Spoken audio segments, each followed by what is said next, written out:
Cette année, sans le savoir, t'as fait 70 allers-retours Paris-New York. Parce que sans le savoir, cette année, t'as passé 1050 heures en cours.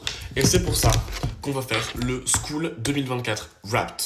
En gros, un recap de comment c'était les cours en 2024. Ok. Pour commencer, tu as passé environ 1050 heures en cours. Cela équivaut, si tu marches de façon régulière, à faire Paris-Moscou à pied.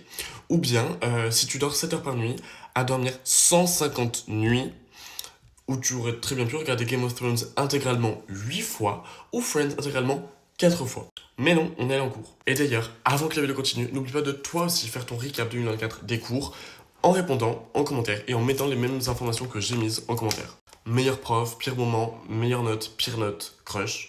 Ok, next. Ensuite, le meilleur vs le pire prof que j'ai eu. Le meilleur prof, bien évidemment, c'est Lucas Marcarion, Lucas Math. C'est cette année que je le dis, vous devrez trop vous lancer sur TikTok, vous marcheriez. Maintenant, il a 1 million d'abonnés, slay. Et le pire prof, c'est un prof que j'ai eu à Sciences Po. C'était hyper compliqué. Ensuite, cette année, et ça, c'est un peu la partie moins joyeuse, j'ai eu une crush de cours. Vous allez me dire, bah, Ange, c'est joyeux. Non. Non, en fait. Ça a duré 9 mois. 9 mois. C'est le temps de faire un enfant. Au début, c'était juste une crush, et ensuite, ça a virevolté trop chiant. Donc, premier conseil, si un jour vous avez l'idée potentiellement de sortir avec quelqu'un de votre lycée, oubliez, abandonnez. Et la deuxième chose, c'est que je pensais faire un dating recap de 2024. Étant donné qu'il y a eu ça, mais il y a aussi eu Minuit 12 pour ceux qui ont suivi, et il y a eu d'autres choses. Honnêtement, ma vie sentimentale en 2024, c'était la grosse merde. Donc, autant vous le partager. Donc, si cette vidéo fait 5000 likes, je ferai le dating recap 2024.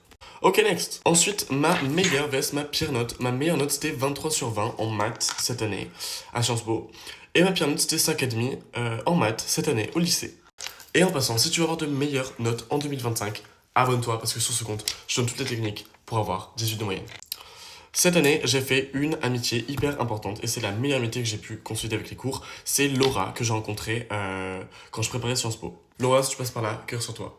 Et d'ailleurs, identifie en commentaire cette amie que tu t'es fait cette année. Et ensuite, la matière qui a le plus contribué au stress, les maths. Que l'on soit stressé ou pas, il y a toujours une raison d'être en retard. Donc voici les top 3 des excuses que j'ai utilisées pour arriver en retard.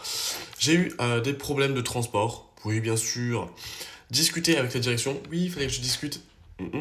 Et je suis tombé en skate dans la rue, ça c'est vrai, et j'étais ensanglanté, je saignais sa race. Next. Le meilleur moment que j'ai passé en 2015, c'est d'être accepté à Sciences Po. Je me souviens, je me levais le matin et je reçus tous les messages de mes amis en mode Oh, j'ai la réponse Sciences Po, il a la réponse Sciences Po. J'ouvre mon ordi, je me connecte à Parcoursup, j'ouvre et là je vois accepté sur le campus de Reims, vous êtes accepté à Sciences Po Paris.